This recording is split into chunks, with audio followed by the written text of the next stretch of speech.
अगर मैं 60 इयर्स को कन्विंसिंगली प्ले कर सकती हूँ और उसके लिए नॉमिनेशंस भी ले सकती हूँ, सो आई कीप टेलिंग देम, मैं तो एक्चुअली मैसेज करते रहती हूँ, thank you for giving me लोला, बिकॉज जब लोला स्क्रीन पे आएगी ना, ये सारे सवाल उधर ही बंद हो जाएंगे। Thank you. Hi guys, Mukesh here from Delhi Chukar. Happy for Aisha and Isha as well at the same time. But question Ravi sir और सरगुन मैम आपसे है। ईशा ने आपके साथ काम किया हुआ है, गौहर का टैलेंट हम सब ने देखा हुआ है, शी वॉज जस्ट नंबरिंग और कोई एज फैक्टर नहीं, such a versatile actor. Karan sir भी हैं, चाहे कॉमिक रोल हो, चाहे सीरियस रोल हो या पीरियड ड्रामा, अभी रिसेंटली हमने उन्हें देखा, he is wonderful. What makes Ayesha के टाइम पर क्या स्पार्क, क्या पोटेंशियल दिखा, क्योंकि if I am not wrong this is the first time she is coming और वो भी not. Oh, you're in for a surprise, bro. You're in for a massive surprise. And there is one thing जो किसी को नहीं पता है, जो मुझे भी अभी याद आई कुछ 2 हफ्ते पहले जब मुझे आयशा ने बताया। जब मैंने पहली बार आयशा को स्क्रीन पे देखा और फिर इंस्टाग्राम पे स्क्रॉल करते सब लोग आते हैं, हम लोग अभिषेक की पार्टी पे गए थे और मैं आयशा से वहाँ मिली। मैंने रवि को गाड़ी में आते हुए बोला, मैंने कहा हम अगले शो में ना आयशा को हीरोइन लेंगे। तब मुझे नहीं पता था कि हम ड्रीम में आते। कह रहा है Sargun do you think she can act? I said she will be a fabulous actor. आप मान नहीं सकते, वो बहुत अच्छा काम करेगी। And you know then of course when I called her she said yes. और रवि ने जब पहले दिन इसको वर्कशॉप में देखा तो he called me and said how did you know, because she is mind blowing. And कुछ 2 हफ्ते 3 हफ्ते पहले इसने मुझे बताया कि मैम आपका मुझे मैसेज उडारियाँ के लिए भी आया था। Like really. तो जैसे मैंने प्रियंका को मैसेज करा था, I think I had message Ayesha also so many years back, जब मैंने इसको शायद सिर्फ ऐसे ही इंस्टाग्राम पे देखा होगा, कभी इसको टेलीविजन पे नहीं, कहीं नहीं देखा था। I had message her from Udaariyaan, मुझे भी नहीं याद था। तो मैं अपने चैट पे गई, मैंने कहा हाँ मैंने तो तुम्हें मैसेज किया है, पर इसने उडारियाँ नहीं करा। And she did this with us. But when you see the show you are going to fall in love with Nikki for sure. Ayesha क्यों नहीं किया उडारिया ब्रो? क्यों नहीं किया? बाद में मिलेगा, मेरी किस्मत में ईशा से मिलना थोड़ी देर बाद था, तो शायद इस वजह से मैं नहीं कर पाई। चलो वेरी गुड। लास्टली अब ऐसा लग रहा है कि 1-2 जन को छोड़ के सारा बिग बॉस स्टेज पर है और फ्यूचर भी हमें नजर आ रहा है, सारा दिख रहा है। करण को तो बेस्ट ऑफ लक गाइस, और सरप्राइज के लिए बहुत ज़्यादा एक्साइटेड है sir. And congratulation for playing Lakshman. Thank you so much. एक नाम जो लिया, कुछ सरप्राइजेस और हैं, उनमें से 2 जो हैं I think Ravi we should bring them on. Yeah? Okay, let's bring the... So guys, ये हमारे पहले 2 शोज हैं and we are announcing the lineup of the next 3 shows जो इनके बाद आएंगे, अगले 3 शोज। तो पहला पोस्टर यहाँ रखते हैं, then we'll call the cast up। कुछ बताओ तो सही, पोस्टर रखते हैं। एक बार पोस्टर आ गया तो समझ ही आ जाएगा सब कुछ। नहीं, वो उल्टा आएगा। उल्टा है। हाँ हाँ, चलिए उल्टा पोस्टर रख दीजिए यहाँ पे।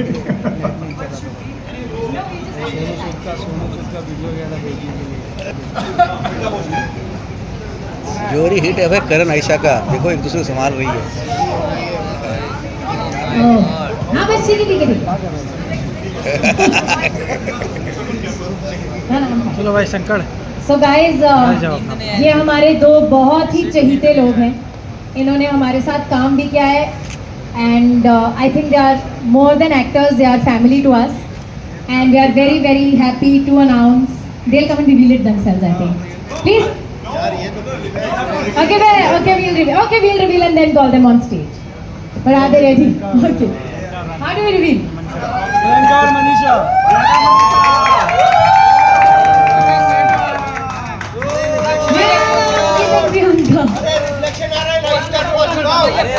थोड़ा पीछे ले, पीछे।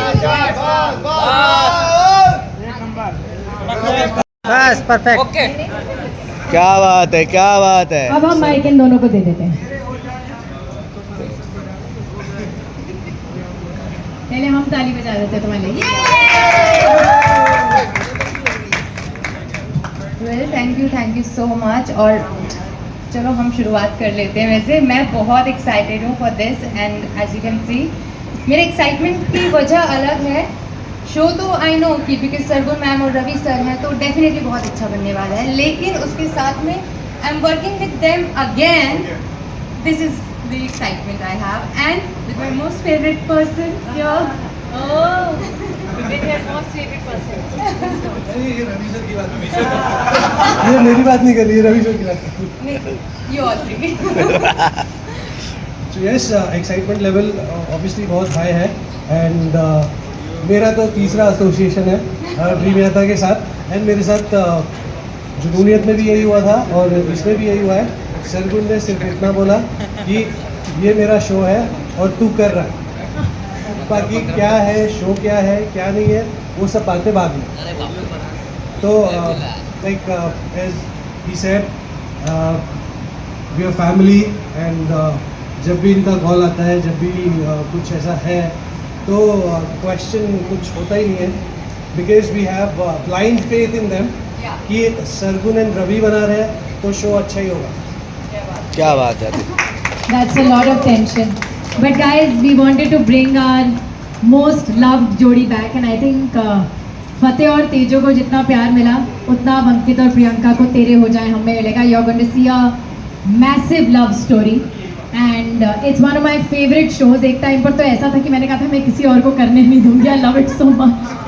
Now I am super excited Yeah. after hearing this. But I wanted them to be a part of a love story and I think this is going to be one of the best love stories that we have on our channel. तेरे हो जाए हम।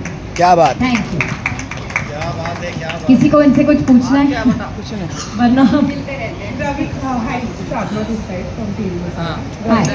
सरगुन, आपके लिए मेरा सवाल होगा, since you guys said कि you know Pakistani dramas and के ड्रामाज हम देखते थे एंड इसीलिए हम इंडियन ट्रिक देना चाहते थे।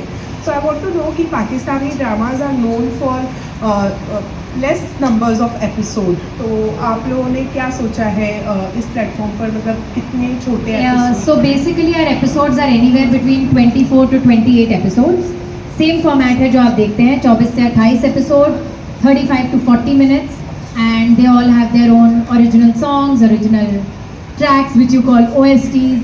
तो and I think जो चीज़ बार बार सुनने को मिलती है कि ये लोग झुमके पहन के क्यों सोते हैं, ये लोग ये करके क्यों सोते हैं, there's nothing like that. We are shooting them absolutely real in the most raw way. And जो भी चीज़ें हमने as viewer, as producers, as actors हमने कभी क्रिप करा हो कि यार ये क्यों लिखा है या हमें ऐसे क्यों करा रहे हैं या anything, हमने ट्राई करा है कि वो यहाँ पर ना हो and we match up to the expectations of everybody जो अपने पूरे करियर्स को दाव पे लगा के हमारे साथ खड़े हैं। Yeah, that's it. So, करण, आपके लिए सवाल ये है कि we have seen a lots of reels जो आप आयशा के साथ बना रहे हैं, सो इट लुक्स लाइक कि सोशल मीडिया पर काफ़ी इंजॉय कर रहे हैं। आप कुछ बताना चाहेंगे आयशा के साथ? इसके दो कारण हैं। पहला कारण इसका आयशा नहीं है, आपको ये बात मैं बता दूँ। इसका पहला कारण चंडीगढ़ है, क्योंकि मैं जब चंडीगढ़ जाता हूँ मुझे बहुत सारी रीलें बनाने वाले एक्टर्स मिलते हैं। और दूसरा कारण ऑफ कोर्स आयशा है, क्योंकि वो इतनी डेडिकेटेडली और इतनी सुंदर तरीके से रील्स बनाती हैं और इतने प्यार से मुझे वो स्टेप्स सिखाती हैं। और फिर वो मुझे याद है जो हमने एक रील बनाई थी वो बाइक वाली, तो हाँ तो वो वाली उन्होंने इतने शॉर्ट रोक के मुझे वो पूरी very deeply into, it's nothing frivolously just out there कि इसको शूट कर दो, शॉट ले लो और इसको टेलीकास्ट पे डालना है, ऐसा कुछ भी नहीं है। And all episodes are exactly shot and kept that. Okay, मैं ऑडियंस हूँ, right, which is why I am able to ask these questions. I am going to be brutally honest. चाहे फिल्म में आप सबसे बड़ा डायरेक्टर ले लें, सबसे बड़ा म्यूजिक कंपोजर ले लें, सबसे बड़े एक्टर्स ले लें, Ravi Sargun, till you don't get the story right, no matter who you take, you can take the Shahrukh Khans of the world और वहाँ किसी को भी ले लें, I think story writing is the most important form, चाहे वो एक इतना सा वीडियो या इतना सा video. Was that the biggest challenge for you कि हमें बस वो कहानीबाज मिल जाए जो अच्छी कहानी दे दे हमें? Actually वही पहला स्टेप था, like I said, the first thing that we scouted was for writers and किसी ने जिसने कभी कुछ नहीं लिखा है, किसी ने जिसने बहुत कुछ लिखा है। सो मीनाक्षी जी जिन्होंने दिल को रफू करने लिखा है, आपने उनका लिखा हुआ शायद कहीं नहीं देखा होगा, बट अब जब आप देखेंगे आप कहेंगे कि हमने इससे बेटर लव स्टोरी किसी को लिखते हुए नहीं देखी है। Meenakshi and Varsha have done a fabulous job and lovely लोला मालविका और पावनी ने लिखा है जिन्होंने बहुत टेलीविजन शोज लिखे हैं, but this one struck out to us because it was not typical कि कि हमें था कि एक यूनिक वन लाइन हो, और हमारा सबसे बड़ा एक पॉइंटर है सबको, that it has to be absolutely a show जो फैमिली मिलकर देख सके, because this is the biggest problem that I have when I am watching something with my parents. I think हम लोग बहुत आगे बढ़ चुके हैं, but we are still a bit contemporary like that. हम लोग कुछ भी ऐसा ऊपर नीचे होता है, so one of us walks out of the room, you know, we get a bit हमारे यहाँ तो बंद भी हो जाता है. हाँ, तो मतलब वी गेट रियली शाय, या फिर कोई बहाना करके टीवी चेंज कर देगा या कुछ चेंज कर देगा. So I think the first idea was that it has to be a complete family show जो आप अपने नाना नानी दादा दादी बच्चों के साथ बैठ के देखें, which is why I am very happy that god mention that she would love for Jihan to see it. आपको सुनने में बहुत अजीब लगता है कि माँ बेटी एक ही लड़के से प्यार करते हैं, but the point is that it's actually a family show and it's a love story, and we have original soundtracks for all our shows. There are she loves her own original track, प्यार ना पौंदी जो आएगा. सुना दो फिर, पागल नहीं होना. नो रियली, बट ऐसे बोलने के लिए नहीं कि हाँ बहुत अच्छा गाना है, बहुत जेन्युइनली बहुत अच्छा गाना है, आप सब सुन के ही पागल हो जाओगे भाई. प्यार ना पौंदी है. अभी काश मैं गा सकती, बट अभी वो रिवील नहीं हुआ है, तो sorry, you have to wait. Final question, because Ravi, how many years now being in front of the camera? I think around 20. 20. और ये सारे रिश्ते जो हैं वो उसी मीडियम से बने हैं, बट इट्स एविडेंट ये वाला रिश्ता भी उसी medium हाँ, से. ये भी उसी मीडियम से बना है. लव तो एविडेंट है, but also I sense a lot of respect when you decided कि यू नो व्हाट, हम कुछ ऐसा क्रिएट करने वाले हैं. वो कौन सी चीजें थी जो आपने